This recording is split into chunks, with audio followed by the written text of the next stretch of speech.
Oke, baik. Bapak Ibu semuanya, terima kasih. Assalamualaikum warahmatullahi wabarakatuh. Ya, hormat Pak Wisnu dan Bapak Ibu semuanya. Jadi mohon maaf sebelumnya saya mengganggu waktu Ibu, entah waktu mengajar atau waktu istirahatnya. Jadi perjalanan guru penggerak ini sudah jalan hampir 3 bulan, dari Agustus, September, Oktober, sekarang November, dan kami baru selesai kemarin menghabiskan satu modul, yaitu modul 1. Di dalamnya ada modul 1.1, 1.2, 1.3, 1.4. Jadi satu modul itu sekitar 3 bulan kami mempelajarinya. Dan di akhir penghujung modul, setiap guru penggerak berkewajiban untuk mengimbaskan ke teman-teman guru komunitasnya di sekolah, gitu ya.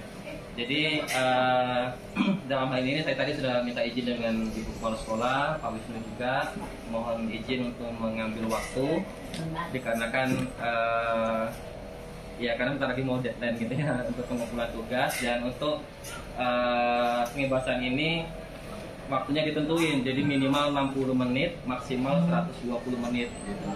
Jadi nanti ya kalau sudah lewat 60 menit mudah-mudahan sudah selesai. Jadi Bapak dan Ibu, berdirinya saya di sini nggak bermaksud untuk mungkin nanti ngajarin atau apa, karena saya yakin saya sendiri masih belajar. Dan jika nanti ada hal-hal yang kurang berkenan, ya ini mungkin nanti akan jadi bahan masukan untuk kita bersama. Jadi modul yang harus saya diseminasikan yaitu tentang budaya positif. Ya, ini sebenarnya modul ini bisa dipelajari secara mandiri di platform Merdeka Belajar di PMM yang waktu kita kemarin ada pelatihan Merdeka Belajar, itu kemarin kita ada download aplikasi. Sebenarnya kita secara mandiri bisa mempelajarinya, tetapi karena ya maklumlah saya sendiri juga seperti itu, kalau nggak dipaksa kadang nggak mau buka gitu ya. Nah, jadi ini ada beberapa hal yang akan saya sampaikan. Mudah-mudahan kalau nanti ada yang positif, yang baik, yang mudah-mudahan bisa kita terapkan bersama, karena tujuan akhir dari modul 1 adalah membentuk sekolah yang berbudaya positif gitu ya. Jadi itu targetnya.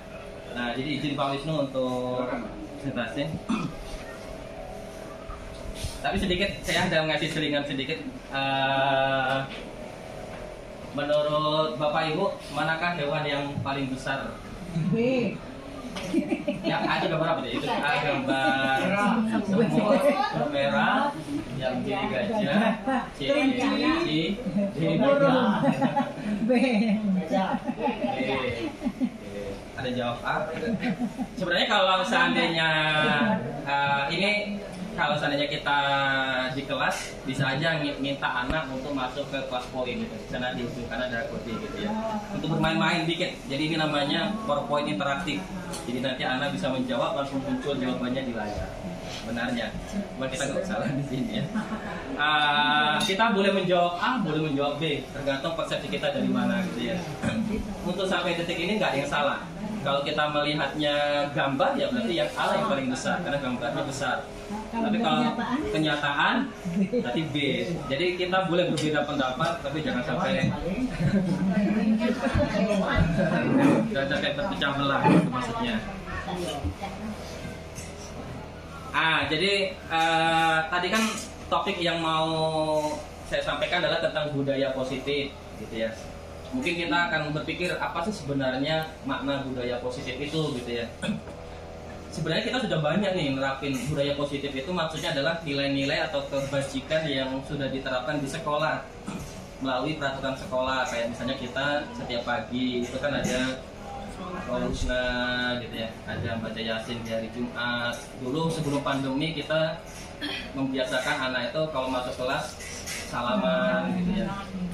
Tapi kalau sekarang kayaknya masih ada, sebenarnya nggak tahu juga apakah sudah boleh untuk salaman, karena kadang ada anak yang masih takut juga gitu, kita juga takut gitu ya.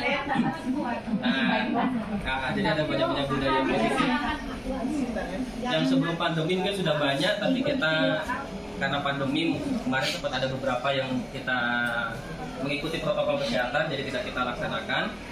Dan ada beberapa budaya positif yang sudah kita laksanakan. Jadi kita berangkat dari sana, Bapak dan Ibu. Nah ini tadi. Jadi yang dimaksud dengan budaya positif di sekolah itu adalah nilai-nilai dan kebiasaan-kebiasaan di sekolah yang berpihak pada peserta didik.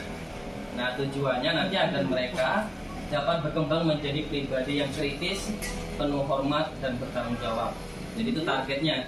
Jadi ketika nanti kita sudah bisa menciptakan iklim budaya positif di sekolah, targetnya peserta didik kita, nanti murid kita nanti bisa berkembang menjadi pribadi yang kritis, secara otaknya berpikir kritis, secara perilaku dia penuh hormat dan bertanggung jawab. Sehingga kayak gitu. Mudah-mudahan sekolah kita bisa terlaksana.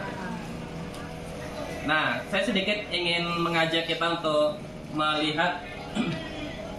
Jadi kami di Guru Penggerak itu istilahnya dicekoki gitu. Cekoki tentang filosofi belajar versi Ki Hajar Dewantara. Walaupun ini sebenarnya dari dulu kita nerapin ini, tapi karena sering kita tidak pernah diingatin, jadi kita kadang tidak tahu bahwa itu adalah filosofi Ki Hajar Dewantara. Yang pertama, bahwa anak itu bukan tabula rasa. Tabula rasa itu bahasa Latin, artinya bukan kertas kosong. Jadi kalau kita ngajar anak, jangan berpikir bahwa anak itu adalah kertas kosong yang bisa kita siap untuk tulis gitu. Jadi anak itu pada dasarnya terlahir itu dengan bakatnya masing-masing. Itu kata Ki Hajar Dewantara. Jadi suka nggak suka kita, setiap anak itu lahir dengan bakatnya masing-masing. Kita nggak bisa memaksakan, harus sesuai dengan kehendak kita. Kemudian bahwa yang paling ditekankan dalam pendidikan versi Ki Hajar Dewantara itu adalah budi pekerti. Jadi budi pekerti itu nomor 1 sebelum mereka pinter gitu. Jadi memang sangat diharapkan budi pekerti anak itu diperbaiki terlebih dahulu, barulah nanti secara keilmuannya ditingkatkan. Nah tugas kita guru itu adalah menuntun supaya anak mampu mengembangkan bakat. Itu yang diharapkan oleh Ki Hajar Dewantara, sehingga nanti dia bisa tumbuh dengan selamat dan bahagia. Jadi kita tugasnya bukan ngajar, tapi nuntun gitu. Yang namanya nuntun ya berarti ya ngiring gitu, apa yang bawa gitu, yang bawa anak. Dengan 3 tadi ya, ingat Tulodo, Nadia Makassar, Tuturi, Handayani. Jadi kita tugasnya menuntun gitu. Jadi kata Ki Hajar Dewantara, guru itu hanya ibarat petani. Kita itu petani, murid itu biji jagungnya. Nah, yang kita tanam, kita rawat. Jadi kalau kita nanam itu kan berarti nanti kita rawat, kita siangi, kita siram gitu ya, dengan penuh kita kasih. Jadi kita nggak bisa berharap bahwa nanti itu jagung itu akan tumbuh subur atau buahnya akan lebat. Kita hanya bisa berusaha gitu, berusaha untuk ngasih pupuk, berusaha untuk nyiram, merawat. Nah, gitu. Jadi hasilnya nanti seperti apa, kita nggak bisa memaksakan atau kita menentukan. Jadi guru nggak bisa menentukan di mana takdir anak. Jadi anak itu nanti akan mengalami takdirnya sendiri sesuai kodrat alam dan kodrat zaman. Kodrat alam itu maksudnya setiap anak itu lahir di kondisi keluarga yang berbeda dan lingkungan komunitas yang berbeda. Jadi kita nggak bisa maksain, maksudnya anak yang lahir di Bajubang, di keluarga yang mungkin malah petani atau PNS atau wira swasta, pasti cara mendidik anaknya beda-beda. Itu adalah kodrat alam dari anak. Pas datang ke sekolah, setiap anak membawa kodrat alamnya masing-masing. Itu versi Ki Hajar Dewantara. Kemudian kodrat zaman itu kita nggak bisa memungkiri bahwa zaman sekarang itu ya teknologi gitu. Jadi kita nggak bisa menjauhkan anak dari teknologi. Itu adalah kodrat zaman mereka. Jadi kita harus membiasakan diri dengan kodrat zaman anak dan kodrat alam dari si anak tersebut. Itu menurut Ki Hajar Dewantara. Supaya kita dalam nanti mendidik bisa dengan legowo menuntun bakat tadi gitu. Jadi jangan diharapkan jangan terlalu memaksakan bahwa anak harus sesuai dengan apa yang kita pikirkan. Tapi kita harus melihat anak ini bakatnya apa, dia ini dari keluarganya seperti apa, kemudian lingkungannya seperti apa, sehingga kita berusaha untuk masuk ke dunia mereka, menuntun mereka sesuai dengan bakat mereka. Harapannya seperti itu Bapak dan Ibu. Dan yang terakhir, yang paling ditekankan adalah kurikulum Merdeka itu menuntut kita mengajar atau mendidik yang berpihak pada anak. Nggak bisa. Jadi kurikulum Merdeka menuntut itu yang paling penting. Kita harus berpihak pada murid. Gimana? Berpihak berarti kita harus ikut mereka. Kita nggak bisa dengan dunia kita. Jadi kita mengajar harus dengan dunia mereka. Dan lebih jauhnya sebenarnya kami diajarin juga gimana proses perkembangan psikologi anak dari 0 tahun sampai SMA gitu ya. Tapi di sini nggak saya jabarkan. Yang jelas anak usia SMA itu adalah anak yang sedang dalam proses pencarian jati diri, masih bimbang gitu, bingung dia mau kemana, masih gampang terpengaruh sama kawannya. Nah, jadi tugas kita adalah nanti menuntunnya. Jadi poin terpenting yang ada di slide ini adalah kita nanti berpihak pada murid. Nah, gimana lah caranya biar kita bisa berpihak pada murid? Oke, itu yang pertama Bapak Ibu, mudah-mudahan belum bosan. Nah, perubahan paradigma apa yang ingin diharapkan dari modul atau dari pembelajaran versi Ki Hajar Dewantara? Jadi untuk membangun budaya yang positif, sekolah perlu menyediakan lingkungan yang positif, aman dan nyaman agar murid-murid mampu berpikir, bertindak, dan mencipta dengan merdeka, mandiri, dan bertanggung jawab. Jadi mereka datang ke sekolah itu dalam suasana yang positif, lingkungannya positif, guru-gurunya positif.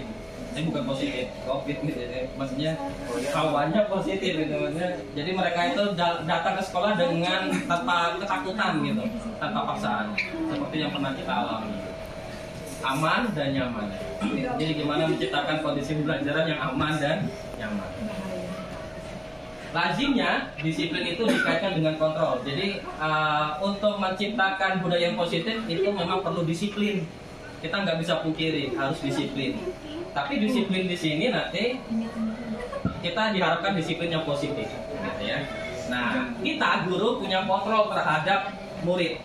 Tapi saya akan coba memberikan gambaran. Kita betul nggak bahwa kita ini bisa mengontrol murid? Tidak semuanya bisa terkontrol. Nah, jadi kalau kita menganggap bahwa kita bisa mengontrol murid, berarti itu salah. Hanya ilusi, menurut Dr. William Glasser dalam kontrol teori. Jadi guru itu nggak bisa mengontrol murid, bahkan mengontrol orang lain nggak bisa. Gitu. Jadi ilusi bahwa kritik dan membuat orang merasa bersalah itu dapat menguatkan karakter.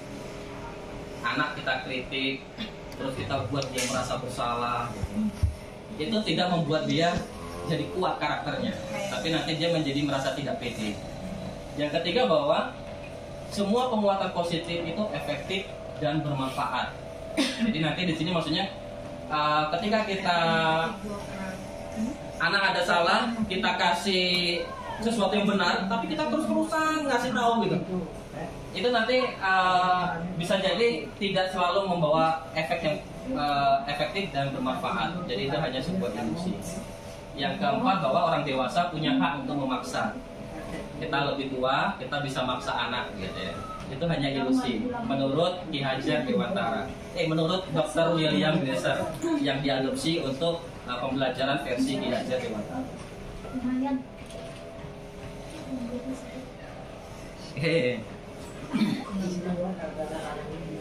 Bisakah kita mengontrol seseorang? Nah ini dia, kita akan belajar teori kontrol yang nanti mungkin ada yang dominan di kita. Jadi setiap kita biasanya akan ada dominan di bagian mana, nanti kita akan cari tahu. Kita mencoba mengubah orang agar berpandangan sama dengan kita. Itu tidak bisa ya kan, bahwa kita dalam teori kontrol semestinya kita berusaha untuk memahami pandangan orang lain. Jadi kita nggak bisa memaksakan persepsi kita gitu, dalam proses pembelajaran ataupun dalam lingkungan, karena ini kaitannya dengan budaya positif. Berarti kaitannya adalah guru dengan guru, guru dengan murid, murid dengan murid gitu nanti harapannya, guru dengan atasan gitu ya. Perilaku buruk dilihat sebagai suatu kesalahan. Jadi selama ini kita menganggap bahwa namanya kalau ada anak berperilaku buruk berarti itu salah. Nah, tapi dalam teori kontrol, apapun perilaku manusia pasti punya tujuan. Anak membuat salah, apa tujuannya? Pasti punya tujuan. nggak mungkin dia melakukan sesuatu tanpa tujuan. Dan kita pun semuanya juga sama, melakukan apapun pasti ada tujuan. Orang lain bisa mengontrol saya katanya. Mungkin kita pernah berpikir bahwa saya ngikut dia lah karena dia bisa mengontrol saya gitu. Tapi pada prinsipnya dalam teori kontrol hanya Anda lah yang bisa mengontrol diri Anda sendiri. Setiap anak hanya bisa mengontrol dirinya sendiri. Kita guru yang hanya bisa mengontrol diri kita sendiri. Kita nggak bisa mengontrol orang lain. Pemaksaan ada pada saat bujukan gagal. Kita bujuk, anak tetap nggak mau, kita paksa. Mungkin baru mau. Itu dulu. Tapi dalam teori kontrol sebaiknya kita harus berkolaborasi dan membuat kesepakatan untuk menciptakan pilihan-pilihan baru. Nanti bagaimana caranya, mudah-mudahan bisa kita terapkan. Dalam respon yang selama ini kita model berpikirnya bisa aja menang kalah. Tapi di dalam teori kontrol kita harus berpikir bagaimana biar menang-menang. Jadi biar kitanya senang, anak juga senang. Jangan sampai kita senang, anak nggak senang gitu. Kita menang, anak kalah. Itu menurut teori kontrol yang diharapkan kita bisa menerapkannya nanti. Oke, dikit lagi. Nah, ada satu kata tadi bahwa budaya positif itu hanya bisa diterapkan kalau disiplin. Nah, disiplin seperti apa yang mau kita lakukan? Menurut Ki Hajar Dewantara bahwa yang namanya disiplin itu berarti pastilah kaitannya dengan tata tertib, keteraturan, dan kepatuhan warga sekolah terhadap peraturan. Nah, disiplin itu juga sering dikaitkan dengan hukuman. Jika kita membuat peraturan pasti ada keterangannya hukumannya apa. Anak enggak ini pasti ada sanksi yang diberikan apa. Tapi memang beda. Ada istilah hukuman, ada istilah konsekuensi. Kita harus bisa membedakan mana hukuman dan mana konsekuensi.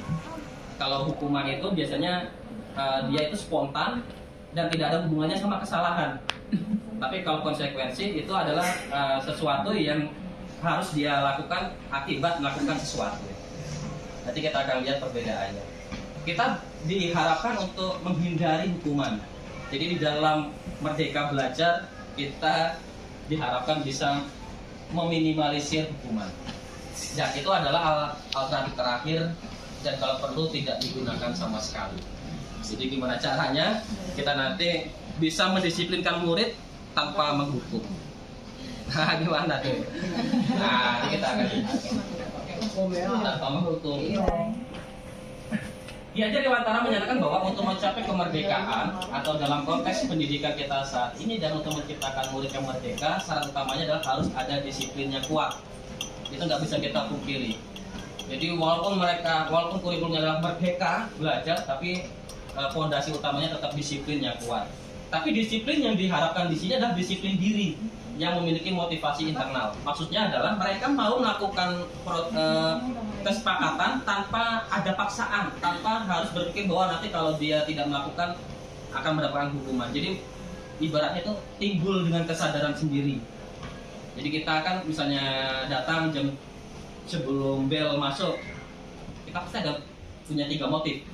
Kita datang ke sekolah untuk nggak terlambat nih, ya kan kalau guru nih. Yang pertama mungkin biar nggak dicatat HP misalnya kan gitu ya. Agak telat. Itu berarti kita berusaha menghindari hukuman.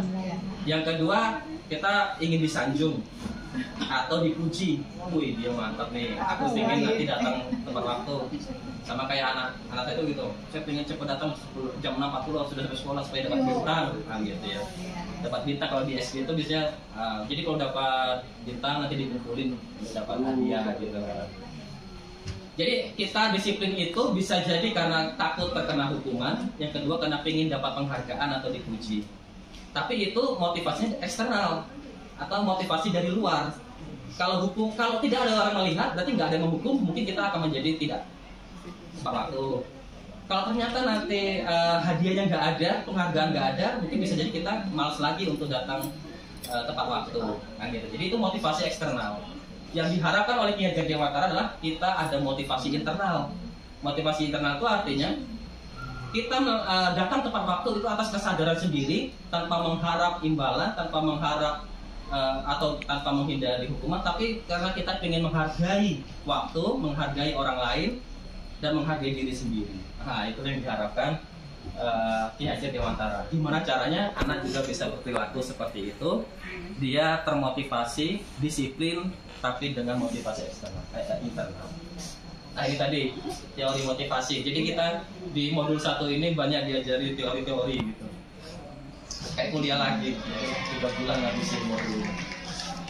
Yang pertama tadi, untuk menghindari ketidaknyamanan atau hukuman. Kalau saya, apa yang akan terjadi apabila saya tidak melakukan tadi ya? Berarti itu eksternal. Untuk dapat imbalan dari orang lain atau institusi, berarti itu eksternal. Yang diharapkan adalah kita yang ketiga.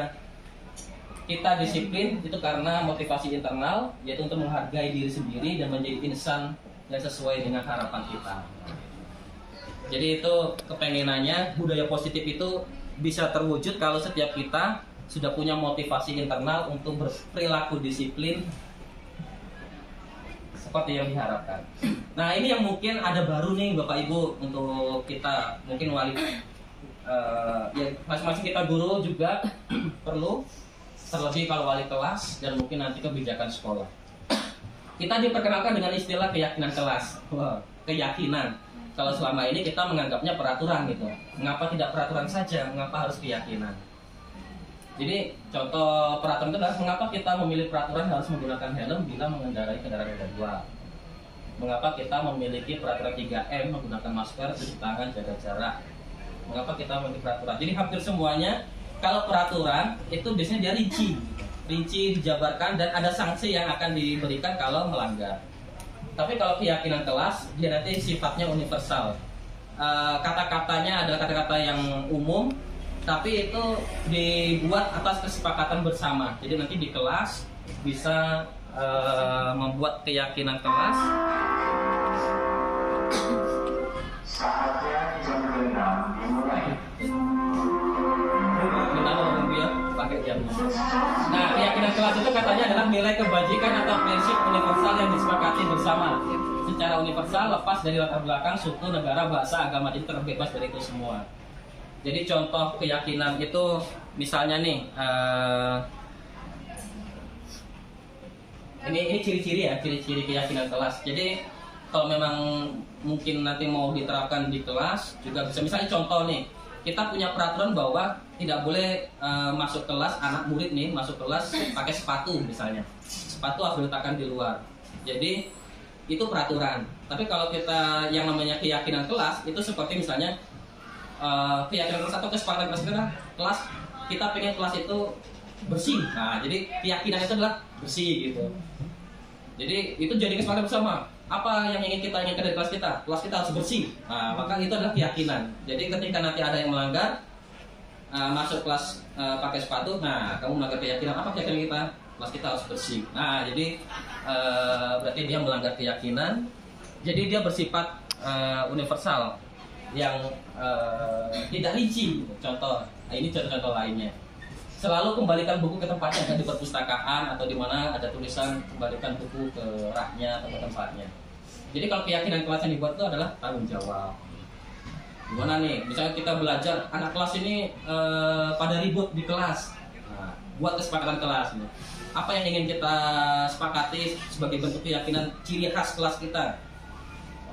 Misalnya kalau ribut ya berarti yang diharapkan adalah ketenangan misalnya gitu ya. Oh berarti kelas harus tenang berarti. Nah jadi itu kesepakatan dan itu harus disepakati oleh seluruh warga kelas gitu ya, sepakati seluruh warga kelas dan nanti ditempel di dinding.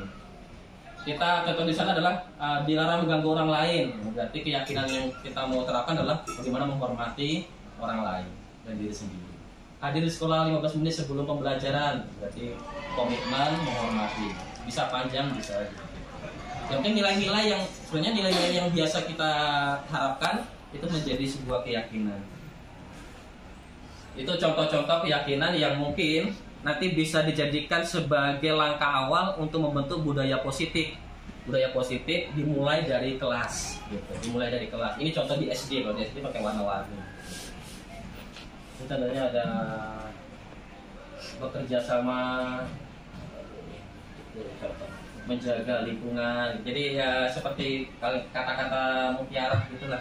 Tapi itu nggak perlu banyak. Kalau ini kan banyak. Sebenarnya kalau keyakinan kelas itu cukup sekitar 3 sampai 5 kata yang itu memang disepakati bersama dan semuanya berjanji untuk mentaati. Jadi mungkin setiap kelas itu nanti punya keyakinan berbeda-beda. Ada yang sama, ada yang berbeda. Mungkin ada yang suka mengantuk pas belajar, ini keyakinan kelasnya kita buat selalu semangat, berarti semangat. Jadi keyakinan kelasnya harus semangat. Jadi setiap mungkin kita masuk wali kelas atau guru, ingat apa keyakinan kelas kalau kita lagi belajar semangat. Nah, jadi ingat. Jadi kalau ada anak yang ngantuk, nah kamu sudah melanggar nih apa keyakinan kelas kita. Nah tadi di awal Bapak saya ada menyampaikan bahwa ada beda hukuman sama konsekuensi. Kita belajar bersama ya Bapak Ibu ya. Pernah nih kita ngalamin nyatat 100 kali di buku, saya tidak akan tambah lagi. Kan dulu ya kan. Nah, kira-kira itu tergolong hukuman atau konsekuensi ya? Hukuman. Hukuman. Bisa juga konsekuensi. Bisa juga konsekuensi. Lari keliling lapangan basket 2 kali karena terlambat hadir ke sekolah. Ada anak terlambat, suruh lari. Hukuman. Murid diminta push up 15 kali karena tidak menggunakan masker ke sekolah. Hukuman. Hukuman. Menggantikan kertas tugas teman yang telah dicoret-coret.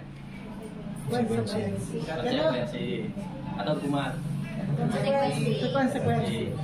Membersihkan tumpahan air di meja tulis karena tersenggol pada saat belajar. Minta murid tidak mengenakan sepatu seharian di sekolah karena tidak mengenakan sepatu hitam. Hukuman. Hukuman. Lari keliling lapangan basket 2 kali karena terlambat 10 menit untuk pelajaran PJOK. Hukuman. Hukuman. Kita akan cek ya. Jadi hukuman itu adalah sesuatu yang kita berikan ke murid yang tidak ada hubungannya sama kesalahan, yang biasanya spontan. Jadi kita di dalam teori ini diajarkan untuk, jadi manusia itu pada dasarnya memiliki 2 kemampuan berpikir. Yang pertama berpikir cepat, yang kedua berpikir lambat. Ketika kita menghadapi kesalahan murid, kita sangat dianjurkan untuk menerapkan yang kedua, yaitu berpikir lambat.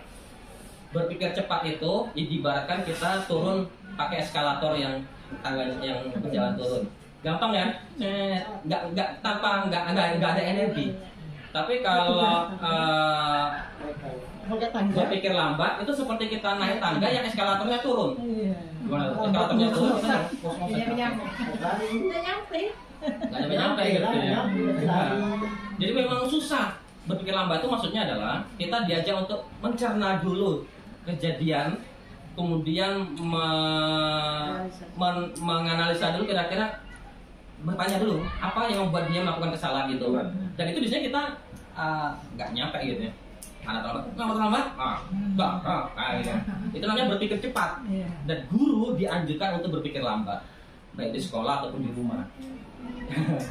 Ngadepin anak di rumah juga kita dianjurkan untuk berpikir lambat. Jadi ketika ada kesalahan yang dilakukan oleh orang lain, kita dianjurkan untuk berpikir lambat, mencerna dulu, kalau perlu istighfar dulu, baru kasih. Itu teorinya, teori berpikir yang mesti guru lakukan. Masuk emosi. Kan untuk nahan itu kan lebih berat, seperti tadi naik tangga yang eskalatornya turun. Sekali itu perlu latihan, perlu latihan. Tapi kalau berpikir cepat itu kan nggak perlu energi. Salah, nah itu berpikir cepat namanya. Kita nggak perlu energi gitu, langsung keluar. Dan biasanya orang yang gampang berpikir cepat itu gampang memberi hukuman. Karena hukuman itu muncul ketika orang berpikir cepat. Ya Bu. Misalnya saya nih, ada anak masuk terlambat. Dulu pernah ya, udah kamu lari lapangan basket 5 kali, gitu. Senang nih dalam hati kan kuliah anak lari gitu. Padahal itu berarti kita berpikir cepat dan itu salah. Hukuman. Oh, nah ini ada sedikit. Ada berapa monyet dalam gambar? Kita di berpikir cepat. Ada berapa di sini monyet? Ada berapa monyet dalam gambar? 1, 2, 3, 4, 5. Ada 5. Oke, berarti masih konsentrasi. Nah ini jawabannya. Mencatat 100 kali itu adalah hukuman, karena nggak ada hubungannya terlambat sama nyatat. Gitu. Yang terakhir konsekuensi ya. Yang terakhir konsekuensi karena pelajarannya PJOK. Tapi kalau pelajarannya kimia, suruh lari lapangan basket itu hukuman. Jadi dia kita memberikan sanksi yang tidak ada hubungannya sama yang kesalahan dia. Murid disuruh untuk mengenakan sepatu seharian di sekolah karena tidak mengenakan sepatu hitam, itu hukuman. Memberikan konsekuensi. Cuma yang terakhir yang tadi salah ya. Oke. Dan kita sangat dianjurkan untuk menghindari hukuman. Nah, gimana lah? Ya, nah ini tadi terakhir. Apa beda hukuman sama konsekuensi? Hukuman itu menyakitkan. Sesuatu yang menyakitkan harus terjadi. Kalau konsekuensi itu sesuatu yang memang harus terjadi akibat kesalahan tadi. Jadi dia sudah tahu bahwa kalau dia melanggar itulah konsekuensinya. Hukuman itu akan membuat anak sakit, baik fisik maupun hati untuk jangka waktu lama. Tanpa kita sadari dia akan terkenang itu sampai lama. Tapi kalau konsekuensi itu hanya membuat anak merasa tidak nyaman dalam jangka waktu pendek. Habis itu dia aman lagi. Hukuman itu akan membuat anak membenci kedisiplinan. Tapi kalau konsekuensi diharapkan anak menghargai disiplin. Hukuman itu sifatnya paksaan, kalau konsekuensi itu sifatnya adalah stimulus sebab akibat gitu dalam fisika. Ada sebab berarti ada akibat. Hukuman itu mendorong anak menyakiti diri sendiri. Kalau konsekuensi mendorong anak agar mudah menyakiti diri. Mungkin kita kalau di sekolah mungkin banyak hukuman atau konsekuensi. Hukuman itu ya sama lah Bu. Nah, kenapa kita harus menghindari hukuman? Karena pada dasarnya anak-anak kita ataupun kita sendiri itu punya 5 kebutuhan dasar. Jadi apapun profesi kita punya 5 kebutuhan dasar manusia. Yang pertama adalah survival, bertahan hidup.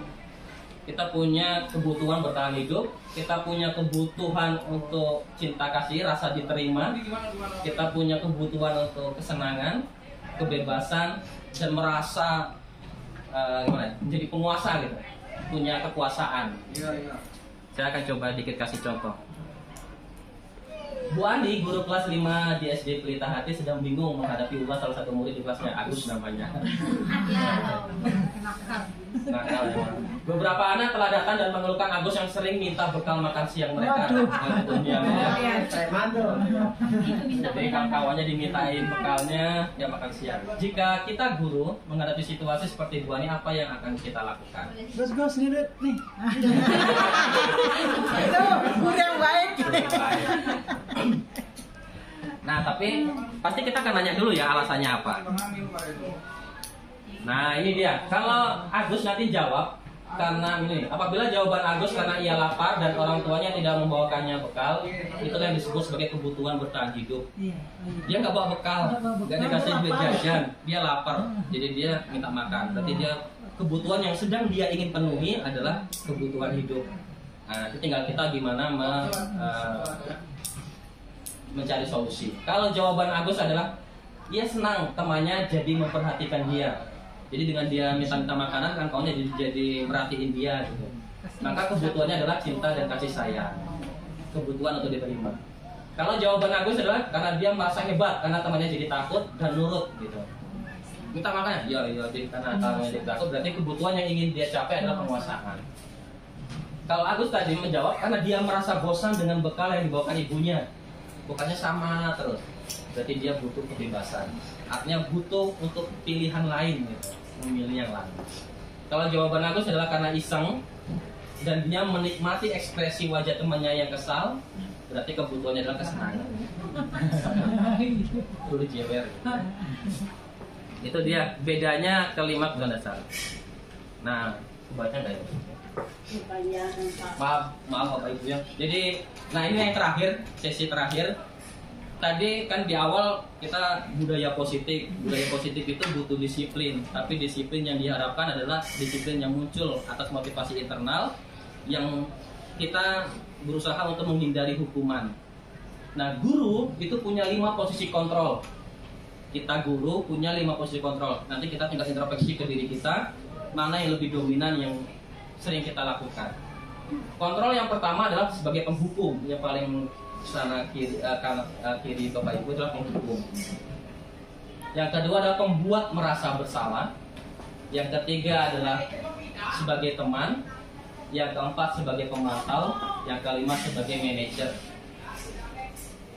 penghukum dan pembuat merasa bersalah itu akan membuat anak kalau dia disiplin itu karena pengen menghindari hukuman.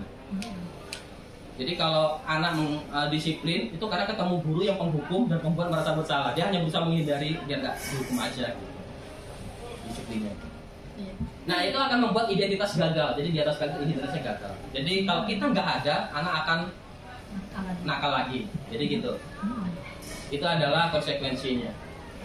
Kalau teman dan pemantau, dia akan cenderung membuat anak itu jadi disiplin dia itu karena mengharapkan imbalan atau pujian.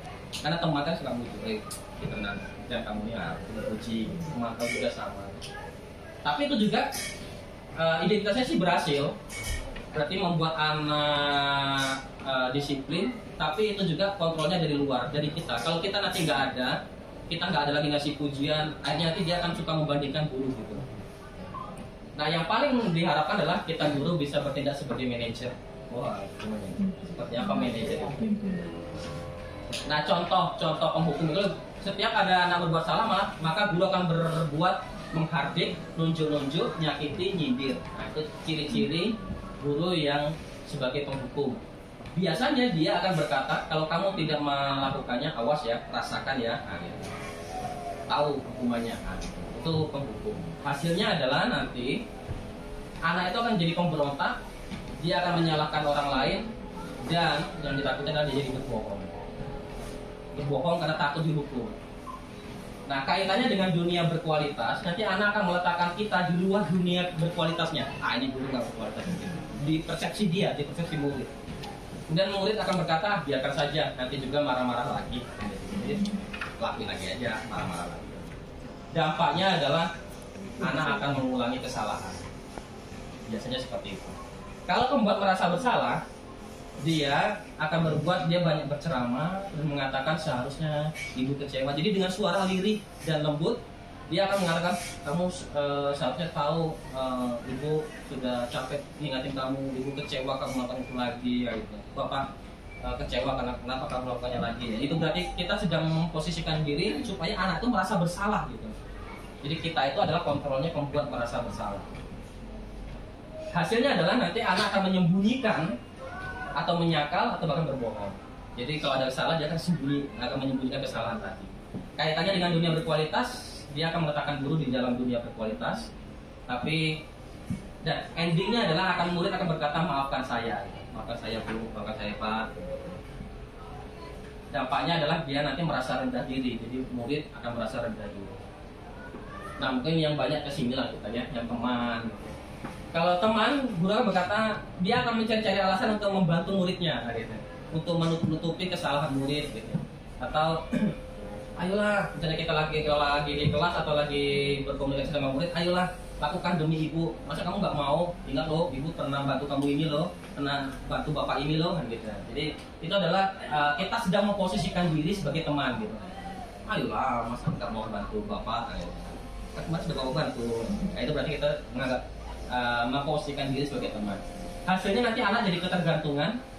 Kemudian murid akan meletakkan guru sebagai orang yang sangat penting. Wah, karena punya teman nih, guruku temanku. Murid akan berkata, saya pikir bapak ibu teman saya. Ternyata begitu. Tapi dampaknya adalah murid jadi lemah, tidak mandiri dan tergantung sama guru. Pemantau itu berarti posisinya seperti kalau namanya pemantau gitu. Hanya melihat dari sisi luar. Ingat jangan lakukan itu, ingat kamu ya konsekuensinya apa. Nah, gitu. Jadi kita hanya posisi dari luar, tahu ya apa peraturannya. Jadi nanti hasilnya anak akan menyesuaikan diri bila diawasi. Kalau kita lagi nggak ngawasin, dia nanti melakukannya lagi. Yang terakhir itu manajer. Nah kalau manajer itu nanti ketika ada anak berbuat salah, maka dia akan memberikan pertanyaan-pertanyaan yang memancing anak untuk mengakui kesalahan, dan dia akan mencari solusinya sendiri. Jadi solusi bukan dari kita, tapi dari anak sendiri. Nah makanya kita akan bertanya apa yang kita yakini, apa yang bisa kamu kerjakan untuk memperbaiki. Nah, gitu. Jadi kita akan menguatkan kepribadian anak, sehingga nanti anak akan mengevaluasi diri, dan dia memperbaiki diri bukan karena paksaan kita atau karena solusi kita, tapi karena solusi yang dia buat sendiri. Lebih jelasnya ini, Adi terlambat ke sekolah. Maka kalau kita memposisikan diri sebagai penghukum, nada suara kita akan tinggi, bahasa tubuh kita mungkin mata melotot, jadi nuju-nuju. Terlambat lagi. Datang terlambat. Kapan bisa datang tepat waktu? Gitu. Nanti kira-kira gimana nih perasaan muridnya? Tapi kalau muridnya memang sudah tiap hari terlambat, ya. Nah, nanti kita akan coba gimana cara memposisikan sebagai manajer. Kalau kita sebagai penghukum, murid akan kemungkinan murid akan marah, dendam, agresif. Ya. Pas duduk dia akan coret-coret. Nah ini kalau pembuat merasa bersalah, kan kalau tadi penghukum tuh nadanya keras. Kalau pembuat merasa bersalah nanti nadanya lembut nih, suaranya memelas, halus, sedih, bahasa tubuhnya merapat kepada anak, agak lesu. Adik, kamu bagaimana ya? Kamu sudah janji nih kemarin sama ibu nggak akan terlambat lagi. Kamu kenapa ya senang sekali ngecewain bapak ibu? Ibu benar-benar kecewa sekali sama kamu. Ibu, muridnya langsung tanya, oh iya bu, maaf, saya salah bu. Jadi dia akan merasa bersalah, tapi nanti membuat anak jadi nggak pede, jadi endingnya dia jadi nggak pede. Kalau dia teman, ramah nih, akrab, bercanda, bahasa tubuhnya merapat pada murid, mata dan senyum jenaka. Adik, ayolah, datang adiknya kan lambat lagi. Tapi kan kita memposisikan sebagai teman, kita ramah-ramah aja gitu. Adik aja lah, bagaimana sih kamu? Kemarin kamu sudah jadi bapak bukan, kenapa tambah lagi sambil tertawa? Lambat lagi. Ya sudahlah, gak apa-apa, duduk sana. Nah, gitu. Itu berarti teman. Kita menutupi kesalahan dia gitu. Dia salah tapi nggak kita apa-apain. Berarti kita memposisikan dia sebagai teman. Muridnya gimana? Ya senang lah kan gitu ya. Pemantau, suaranya datar, bahasa tubuhnya formal. Adik tahu kamu jam berapa kita mulai? Tahu pak, kamu terlambat 15 menit. Kamu sudah tahu konsekuensinya. Kalau terlambat, paham pak, saya harus tinggal kelas pada jam istirahat. Ya benar, nanti jam istirahat tinggal di kelas ya. Selesaikan tugas yang tertinggal tadi. Saya tunggu. Hukum pemantau. Jadi kita nggak sekeras kayak penghukum gitu. Jadi kita mengingatkan, kamu terlambat, ya pak. Tapi kita nggak nanya alasannya gitu. Alasannya terlambat kenapa? Apa sebagainya. Jadi nggak ada. Kita nggak tahu kondisi anak, tapi kita hanya ngasih tahu bahwa oh kamu terlambat, tahu konsekuensinya, tahu pak, nah lakukan seperti itu, pemantau. Yang terakhir adalah manajer. Suaranya tulus, bahasa tubuh tidak kaku, mendekat ke murid. Adik, kamu tahu jam berapa sekolah dimulai? Tahu pak, jam 7. Ya, berarti kamu terlambat ya. Nah, kira-kira bagaimana kamu akan memperbaiki masalah ini? Saya disampaikan ke teman saya pak untuk mengajar tugas yang tertinggal. Oke, baik, itu bisa dilakukan. Apakah besok akan ada masalah untuk kamu agar bisa di tepat waktu ke sekolah? Tidak pak, saya akan bisa di tepat waktu. Nah, jadi dia berjanji untuk disiplin, tapi itu hadir dari dia sendiri, inisiatif dia sendiri. Baik, saya akan hargai usaha kamu untuk memperbaiki. Nah, itu garis kecil. Nah, tinggal dari kita yang dipengenin oleh Ki Hajar Dewantara adalah posisi nomor 5, manajer.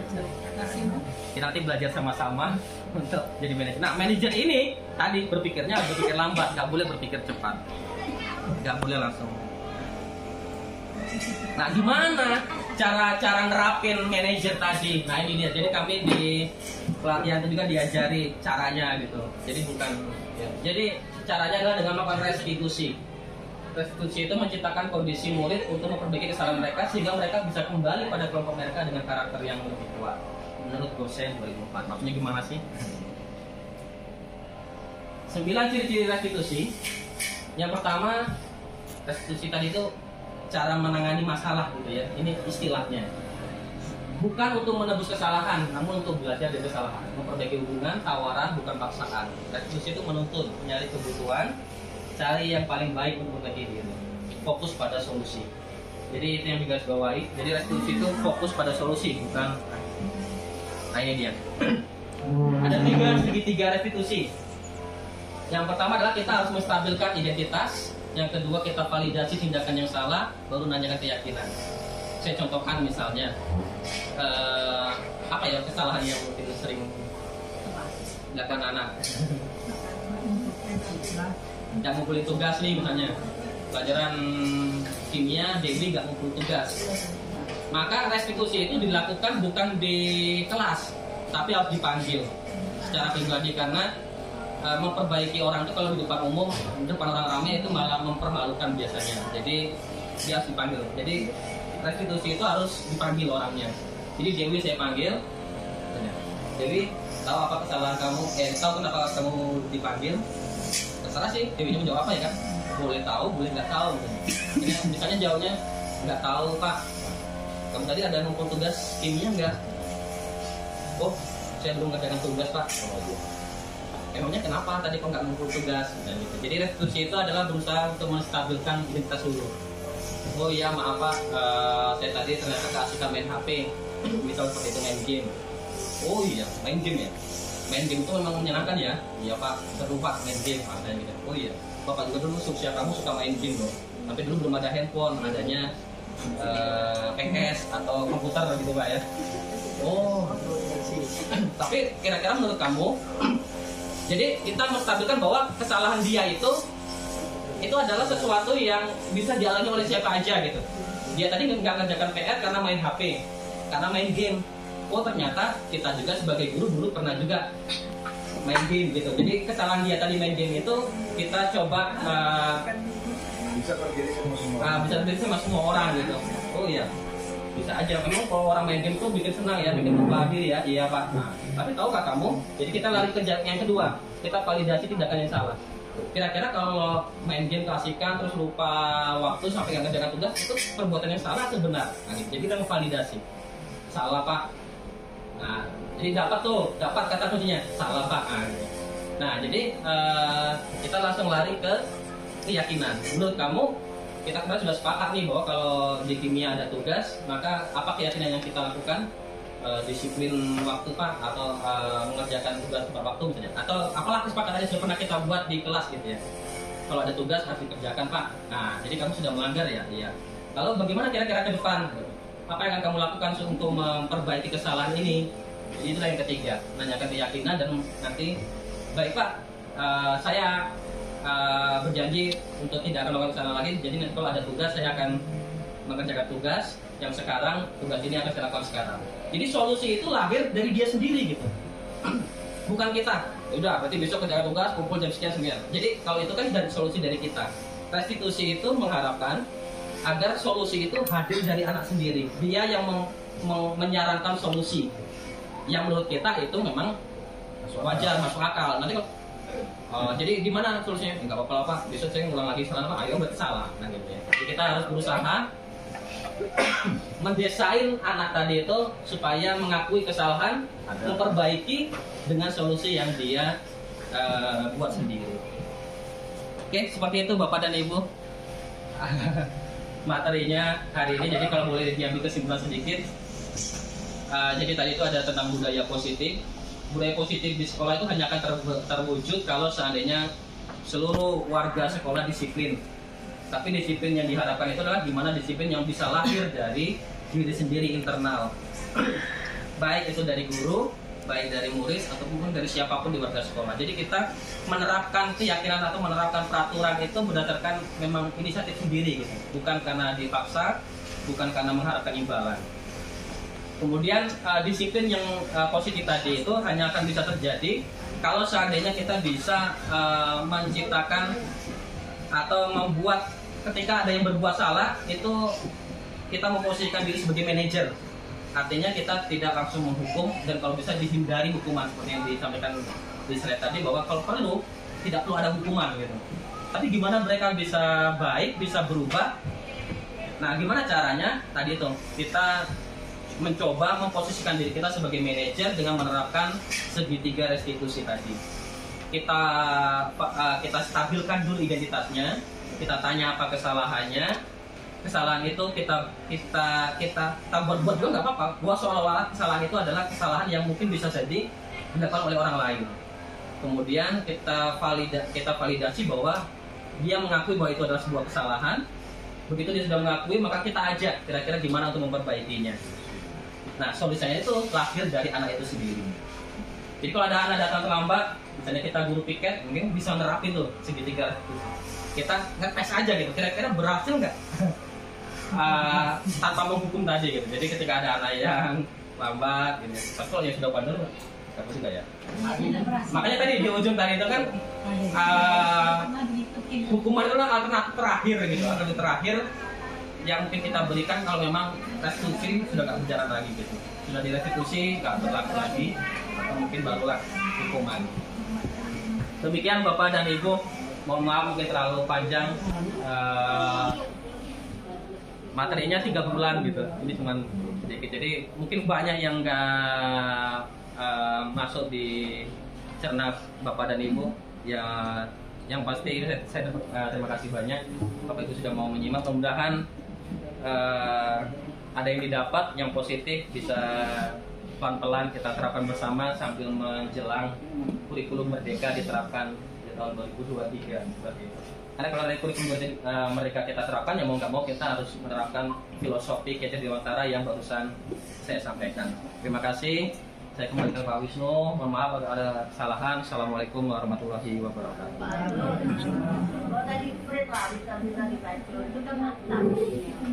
Oh, untuk rumah tangga bisa juga. Orang kasih kopi. Kalau terlalu lewat tuh nggak masuk sini. Mungkin bisa di-share ke grup nanti materinya.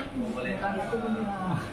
Jadi Bu Yas, nanti materi dari Pak Agus ini akan di-share di grup. Tolong diunduh ya. Diunduh, mungkin bisa dibaca kalau kamu mau tidur ya. Iya, kalau kita mau ya dari pemaparan tadi yang kita lakukan lebih banyak menghukum sebenarnya tidak menghukum keinginan kita, tapi kenyataannya menghukum. kita masuk ke hukum. Iya. Iya, iya.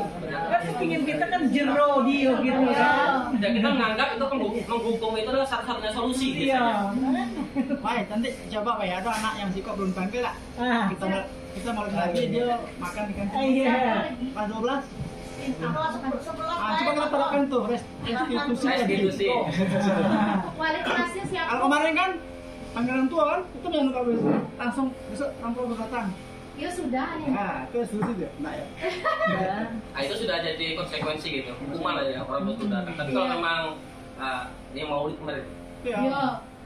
Maulid dia di atas, ya mungkin kalau mau restitusi juga nggak apa-apa, tapi maulid lagi tahun depan lagi baru ada maulid lagi.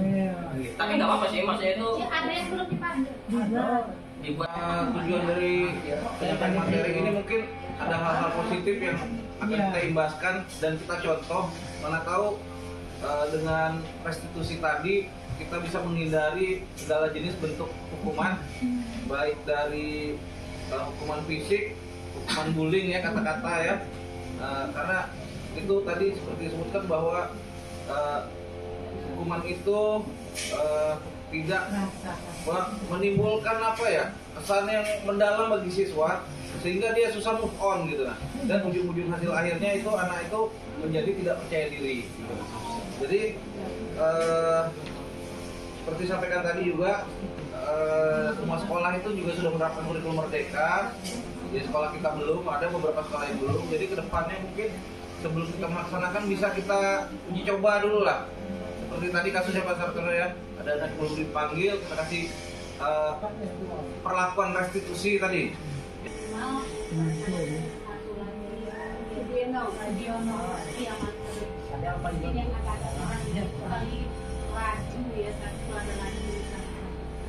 Boleh sempat itu Pak, karena saya panggil, tapi kamu apa namanya masih pengen sekolah mas, itu dijaga betul aku ibaratnya kayak ada ya oke lah teman lah gitu ya dari kelas tadi kalau dibaca.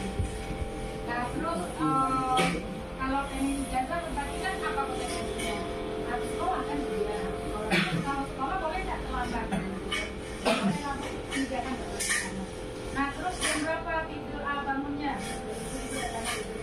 Kami bangunnya tuh setengah tujuh, kita ke rumah kamu mana? Rumahnya jauh lagi. Sungai. Nah itu tuh istilah apa namanya, kalau posisi kamu sebagai murid kira-kira itu nanti jadi orang yang seperti apa? Tapi kayaknya memang dia nggak mikir itu, Pak. Yang penting paling orang sekolah cuma memang belum nanya apa latar belakang gitu ya. Jadi intinya tuh memang motivasi dia sendiri itu kecil. Jadi kalau kita itu sebutkan hari ini, besok pulang lagi, besok lagi pulang lagi. Nah setelah saya pelajari itu waktu di kelas 2 kan berarti termasuk, tapi di kelas 2 itu modelnya juga seperti itu.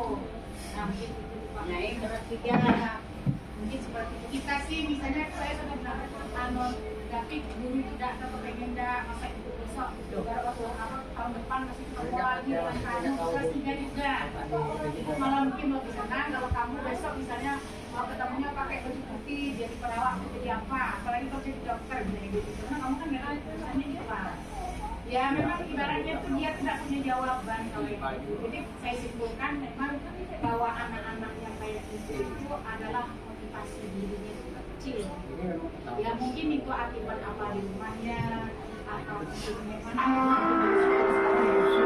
Kalau menurut saya anggap kamu ibu anggap itu teman ngomong dan belajar setahun belajar 2 tahun. Apalagi anak-anak yang ngomong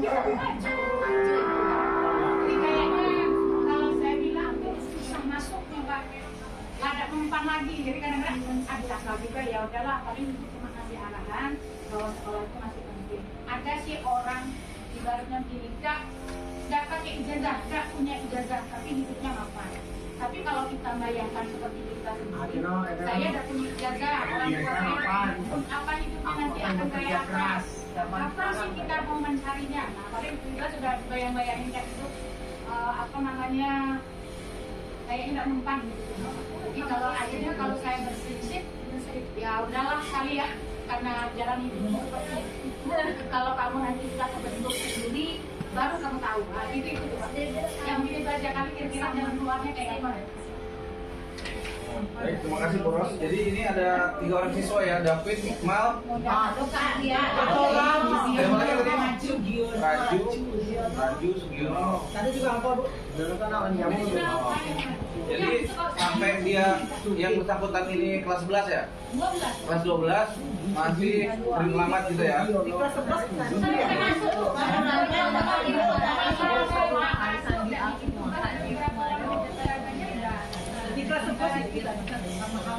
Jadi mungkin kalau tahapannya seperti yang Pak Agus sampaikan itu tadi kan yang restitusi tadi kita panggil anaknya, kemudian kita dudukkan, terus kita nanya ke dia alasan kamu nih sering terlambat masuk kelas atau nggak mundur tugasnya apa? Kita tanya dulu apa sih penyebab dia melakukan hal tersebut. Kalau dari rincian tahapan yang disampaikan tadi ya.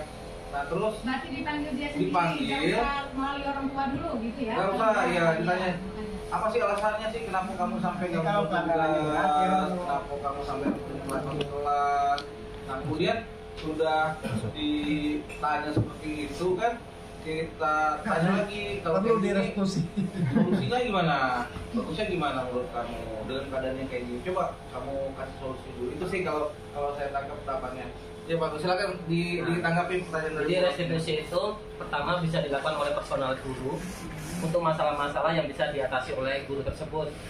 Kalau sekiranya di tahapan guru ini tidak berhasil, maka restitusi dilanjutkan di tahapan yang lebih besar, yaitu penanggung jawab sekolah, mungkin BK atau kepala sekolah, tapi tetap melakukan tahapan restitusi gitu. Karena kan biasanya dengan kita mungkin nggak mempan, dengan yang punya kekuasaan lebih mungkin lebih mempan gitu. Nah, jadi memang betul kata Pak Wisnu tadi, anak itu kita tegurnya bukan pas dalam kelas gitu. Kita panggil dulu, kalau bisa satu-satu dipanggil. Kalau memang Bu Ros mau nyoba dulu di tahapan ibu, boleh dicoba. Kalau seandainya ibu sudah merasa, sebenarnya yang dilakukan bu ibu tadi sudah restitusi sebenarnya. Iya. Sudah restitusi, tapi belum sampai tahapan solusi. Solusi belum. Solusinya belum. Karena dia belum melahirkan solusi untuk dirinya sendiri gitu. Pasti dari dia caranya supaya. Jadi restitusinya belum sempurna. Jadi kalau ibu mau nyoba sekali lagi boleh, tapi kalau ibu merasa sudah nggak perasaan cukup, restitusi mungkin bisa dilakukan oleh entah putri sebagai BK atau mungkin kepala sekolah atau wakil yang punya kedudukan lebih tinggi, tapi tetap restitusi gitu, sehingga muncul sampai solusi itu lahir dari dia gitu. Gimana caranya? Ya Pak, misalnya kan Pak Wisnu nanti manggil, ya Pak, mulai besok saya berjanji akan hadir tiap hari. Kalau itu sudah lahir dari dirinya sendiri, nanti tinggal penekanan aja, oke baik, gitu ya. Tinggal ditagih dan nanti baru konsekuensi. Kalau seandainya nanti dia ternyata sudah membuat solusi untuk dirinya sendiri, dia tetap melanggar, berarti nanti kita tinggal buat konsekuensi. Konsekuensinya apa? Jadi bias juga gitu. Nanti apa konsekuensinya? Nanti jadi konsekuensi itu diusahakan dia juga memberikan alternatif gitu. Misal, jadi kalau misalnya seperti itu, saya siap untuk tidak lulus kelas 3. Itu muncul dari diri dia sendiri misalnya. Itu berarti itu udah nggak bisa seperti itu, luar biasa. Jadi seperti itu sih Ibu. Jadi restitusinya itu bisa kalau skala guru nggak selesai dilanjutin ke Malah saya bilang begini, kamu nggak tinggal sebulan nggak sampai ini kita mau ujian semester. Kalau kelas semester depan paling banter cuma 2 bulan setengah kita sudah ujian. Ya, apakah kamu nggak kasihan orang tuamu? Kayaknya nggak mempan gitu. Ya, kita sih sudah ngelakuin restitusi, tapi biasanya solusi akhir kita yang nentuin gitu.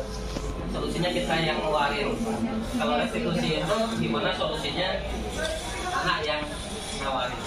Ini harus kita tagih. Nah, tinggal nagih. Kok ada sesuai kesepakatan. Paling mungkin kayak dipanggil lagi sama solusi dia apa ya? Solusi dari dia gitu. Solusi dari dia Untuk apa? memperbaiki kesalahan yang dilakukan tadi. Jadi intinya Restitusi itu adalah solusi dari dia. dari dia. Jadi dia mengakui kesalahan, Perbaiki kesalahannya. dia ingin memperbaiki dengan solusi yang dia tawarkan. Jadi dia yang nawarin, kita tinggal nagih konsekuensi, memberi konsekuensi atas yang tadi dia kasih solusi yang dilanggar. Seperti itu. Ya. Oke, terima kasih Bu Ros atas ini ya, curhatannya ya, diskusinya tadi ya. Memang yang dialami kita alami ya sehari-hari, memang bukan Bu Ros saja sih saya rasa. Setiap kali proses Secara umum setiap orang proses ya. punya ini masalah ini. Jadi mungkin untuk kedepannya bisa kita coba solusi yang seperti disampaikan Pak Agus tadi. Yang pertama, kalau misalnya kejadian itu kan juga nggak langsung lari ke wali kelas Bapak dan Ibu. Pada saat belajar matematika misalnya ada anak yang dari kantin terlambat mau izin masuk, kan biasa ada juga ada seperti itu. Dia dimulai dari guru mata pelajaran tadi. Nah, kita kasih restitusi. Sudah pelajaran kita panggil secara personal. Nah, terus kita tanyain kenapa terlambat tadi. Nah, sudah itu